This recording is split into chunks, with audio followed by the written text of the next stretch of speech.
Assalamualaikum warahmatullahi wabarakatuh. Perkenalkan, kami dari kelompok 9 Program Studi Pendidikan Matematika Fakultas Keguruan dan Ilmu Pendidikan Universitas Sulawesi Barat. Pembuatan video ini untuk memenuhi tugas mata kuliah perkembangan peserta didik. Nah, pada video ini kami akan membahas mengenai teori multi-intelijensi. Sebelum kami membahas materi mengenai teori multi-intelijensi, terlebih dahulu saya akan memperkenalkan pemateri-pemateri yang nantinya akan menjelaskan materi terkait dengan teori multi-intelijensi. Nah, pematerinya yakni Nurlinda, Radawati, dan Maulidiawati.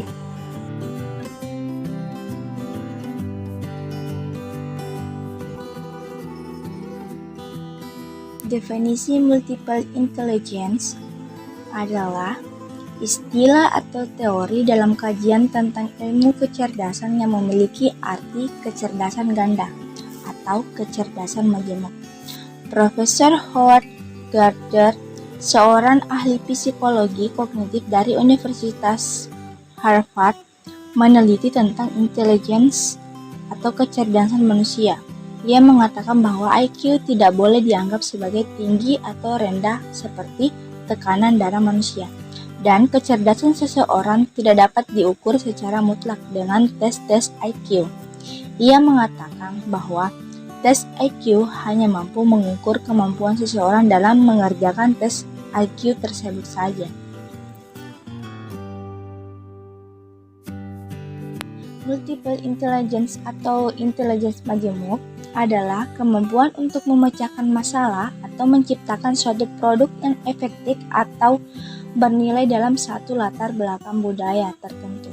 Artinya, setiap orang jika dihadapkan pada satu masalah, ia memiliki sejumlah kemampuan untuk memecahkan masalah yang berbeda sesuai dengan konteksnya. Aspek multiple intelligence.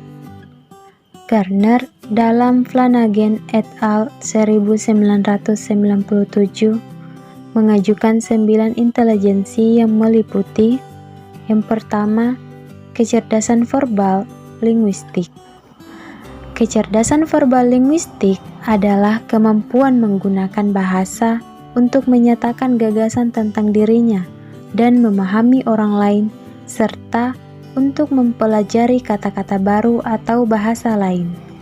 Seseorang yang memiliki intelijensi linguistik tinggi biasanya baik dalam membaca, menulis, berdiskusi, berargumentasi, atau berdebat.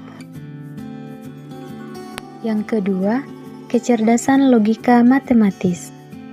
Kecerdasan logika matematis adalah kemampuan untuk memahami dasar-dasar operasional yang berhubungan dengan angka dan prinsip-prinsip, serta kepekaan melihat pola dan hubungan sebab akibat serta pengaruh. Anak yang dominan pada kecerdasan logika matematis biasanya memiliki kecenderungan untuk menyukai segala hal yang berhubungan dengan pola pikir menggunakan logika dan analisis, serta hal-hal yang berkaitan dengan matematika seperti angka, pola-pola, mengklasifikasikan, dan lain-lain. 3. Kecerdasan spasial visual.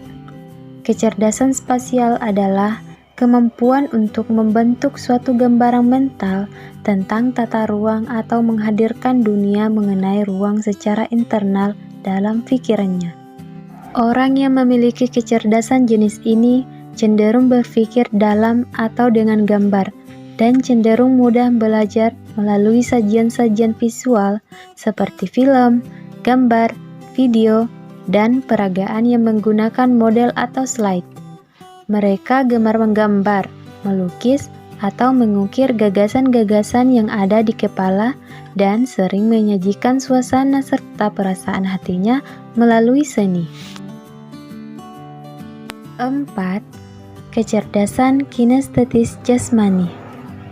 Kecerdasan kinestetis jasmani adalah kemampuan menggunakan seluruh tubuh dan komponennya untuk memecahkan permasalahan, membuat suasana, atau menggunakan beberapa macam produksi dan koordinasi anggota tubuh dan pikiran untuk menyempurnakan penampilan fisik.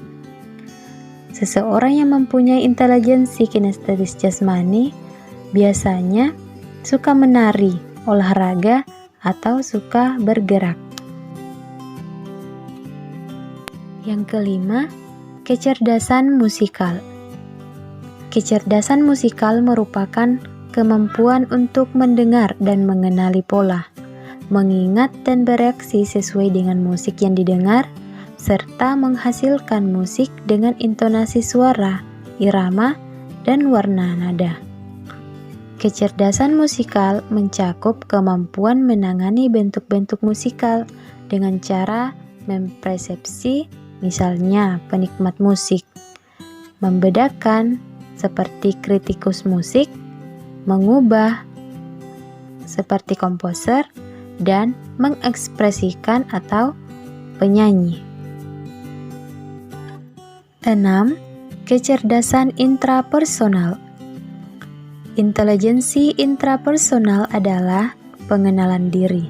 Kecerdasan intrapersonal menurut Gardner merupakan kemampuan memahami hal-hal yang berkaitan dengan perasaan-perasaan yang ada pada diri sendiri, seperti perasaan senang ataupun sedih, apa yang dapat ia lakukan, apa yang ingin ia lakukan, bagaimana ia bereaksi terhadap hal-hal tertentu, hal-hal mana yang perlu dihindari, dan hal-hal mana yang perlu ia dekati. 7. Kecerdasan interpersonal. Kecerdasan interpersonal merupakan kemampuan melihat dan memahami perbedaan mood, temperamen, motivasi, dan hasrat orang lain dan bekerja sama dengan mereka.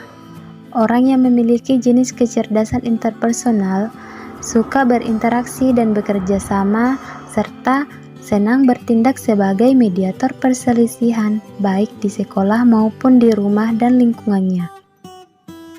8. Kecerdasan naturalis. Kecerdasan ini juga dikenal dengan istilah nature smart. Kecerdasan naturalis meliputi kemampuan seseorang untuk membedakan dan mengelompokkan benda atau fenomena alam. Kemampuan yang mereka miliki adalah meneliti, mengklasifikasi, dan mengidentifikasi gejala-gejala alam. 9. Kecerdasan eksistensial. Kecerdasan eksistensial juga disebut sebagai existence smart. Seseorang yang memiliki kecerdasan ini biasanya mampu mengajukan pertanyaan mendalam tentang eksistensi manusia seperti apa arti hidup, mengapa kita mati, atau apa peran kita di dunia. Kecerdasan eksistensial umumnya lebih mengarah ke filsafat.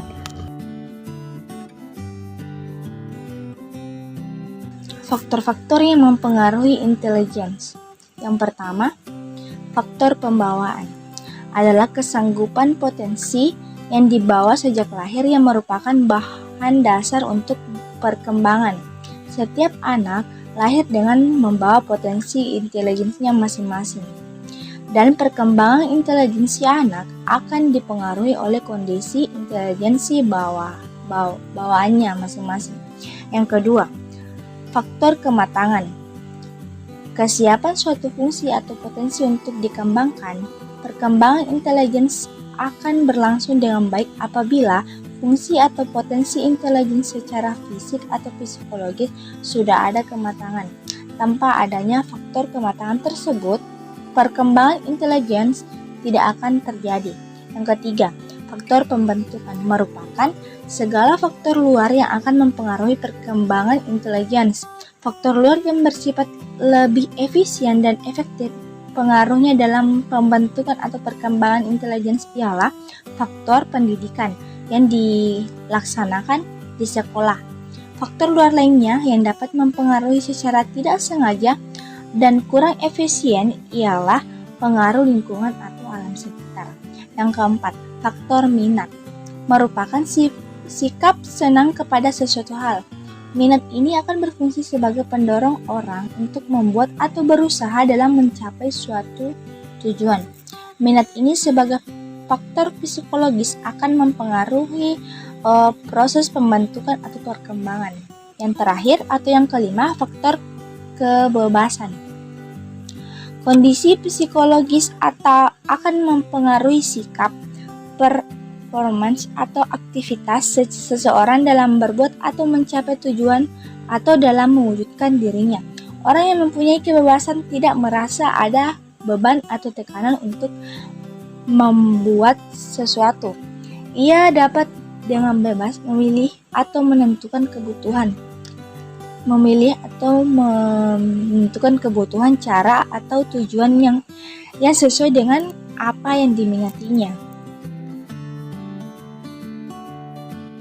Selanjutnya, meningkatkan multiple intelligence anak. Ada beberapa cara yang dapat dilakukan. Pertama, mengaktifkan seluruh indera anak didik. Kedua, melatih intelijensi atau kecerdasan yang berimbang. Ketiga, melatih silang intelijensi atau kecerdasan yang berbeda. Selanjutnya, pembelajaran berbasis multiple intelligence. Suparno 2012 mengemukakan beberapa cara yang dapat ditempuh untuk mengetahui kecerdasan yang dimiliki siswa. Cara tersebut antara lain melalui: pertama, tes; kedua, mencoba mengajar dengan intelijensi ganda; ketiga, observasi siswa di kelas; keempat, observasi siswa di luar kelas; kelima, mengumpulkan dokumen siswa. Demikianlah video presentasi dari kelompok kami mengenai teori multi-intelijensi. Semoga dapat dipahami dan bermanfaat untuk kita semua.